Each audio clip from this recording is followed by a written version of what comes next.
욕망은요, 무언가 바라는 것을 이루기 위해서 남의 희생이 필요한 거고요. 소망은 자신의 희생이 필요한 겁니다. 욕망인지 소망인지 분간 못할 때는 누가 희생을 하는지를 딱 보면 나는 욕망하고 있구나, 소망하고 있구나 라는 걸 금방 알 수 있습니다. 그런데 이 욕망과 소망 이전에 뭐가 있느냐면 욕구라는 게 있습니다. 욕구라는 말은요, 무언가 결핍된 상태를 얘기해요. 예를 들읍시다. 우리 아들 둘이 여전히 음식 메뉴판을 보면서 고민합니다. 오늘 이걸 시켜 먹을까? 다른 녀석은 아니야, 오늘은 이거 시켜 먹자. 둘 다 2시쯤 됐으니 배가 얼마나 고프겠어요. 고픈 걸 아는 건 욕구입니다. 그런데 내가 무엇을 먹어야 더 행복한지를 바라는 건 욕망이에요. 그 욕망을 이루기 위해선 둘 중에 타협을 하면 좋지만 타협하지 않는다면 누군가는 분명 희생을 해야 됩니다. 그것이 욕망이에요. 그러나 내 걸 포기하고 우리 가족이 행복하게 먹고 싶다라고 바라는 건 소망입니다. 금방 알 수 있죠? 욕구와 욕망, 그리고 소망을요. 먹는 거 하나 가지고도 이렇게 금방 알 수 있는 욕구인데, 이 욕구는 메슬로우에 의하면 5단계가 있다고 합니다. 첫 번째 단계는 당연히 생리적인 욕구예요. 여러분, 뭐 당연하지 않을까요? 먹고, 뭐 배출하고, 그 다음에 이 졸리면 자고, 피곤하면 눕고, 이런 생리적인 욕구가 첫 번째 가장 밑단계입니다. 두 번째 단계는 이게 해결이 되면 안전하고 싶은 욕구가 있어요. 안전하게 되면 또 하나 뭐가 생기느냐? 좀 소속감이 있고 어딘가에 누군가로부터 사랑을 받고 싶다는 생각을 합니다. 그 다음에 네 번째 단계가 존중의 욕구입니다. 자존의 욕구예요. 나 스스로 약간 존경을 받고 존중받는 느낌을 좀 갖고 싶어 합니다. 마지막 단계가 뭐냐면요, 자아 실현의 욕구입니다. 이렇게 5단계의 욕구가 있다고 그래요.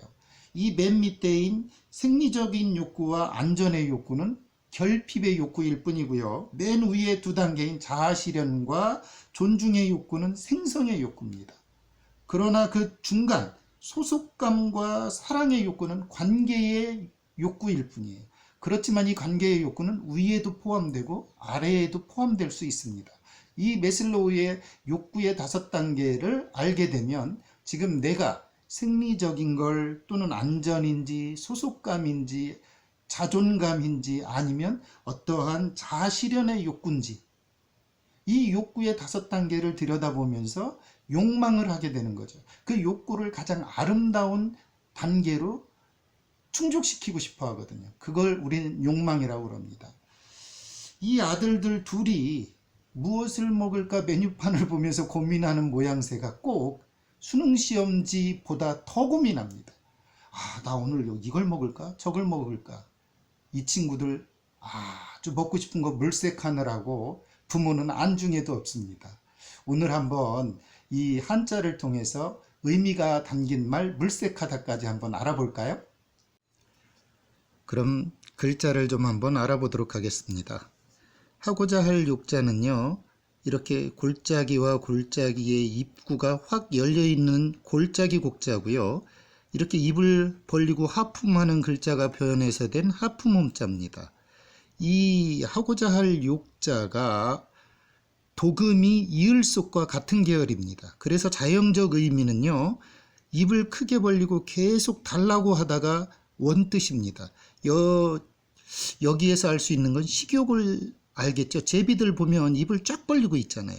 거기에서 이게 하고자 하다, 욕심내다 라는 글자가 생긴 겁니다. 이 글자 밑에 마음심을 쓰면 욕심낼 욕, 욕심욕자거든요. 그래서 욕구, 욕망할 때 이 하고자 할 욕자 밑에 마음심을 써도 똑같은 글자가 됩니다.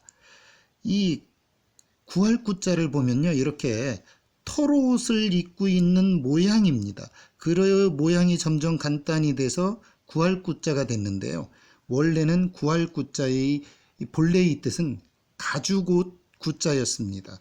그런데 이게 구할구로 쓰인 이유는요, 구자의 도금이 넘겨다 볼 기자와 같은 계열입니다. 즉 가죽옷은 누구나 다 넘겨다 보면서 갖고 싶어 하는, 그야말로 겨울을 나기 위해서 분수에 넘치지만 꼭 바라고 구하게 되는 그런 의미에서 구할 구자로 쓰였고요. 가죽옷은 요 밑에 옷의를 넣어서 결국은 가죽옷 구자를 새로 만들어냈죠. 발알망자를 자세히 보면요, 눈을 뜨고 크게 뜨고 어딘가를 바라보는 사람이 서 있는 모양입니다. 이 눈목자가 이렇게 비슷한 모양의 신하신으로 바뀌었다가 음가를 담당하는 망할망자를 갖다 놓고 계속해서 서서 달을 바라본다 라는 뜻에서 발알망자가 되었습니다. 옛날에는요, 해를 보고 약속을 할 수 없었어요. 달의 생김새를 보고 야, 우리 어느 날 만나자 라고 했던 거죠. 그래서 달을 바라보면서 기대하면서 계속 그날이 오나 계속해서 바라본 거죠. 그래서 여기서 바라보다, 또 간절하다, 이런 글자가 생긴 뜻입니다. 그 다음에 곶소자는요, 이렇게 지겐문호, 지겐문이 뭐냐면 외장문입니다.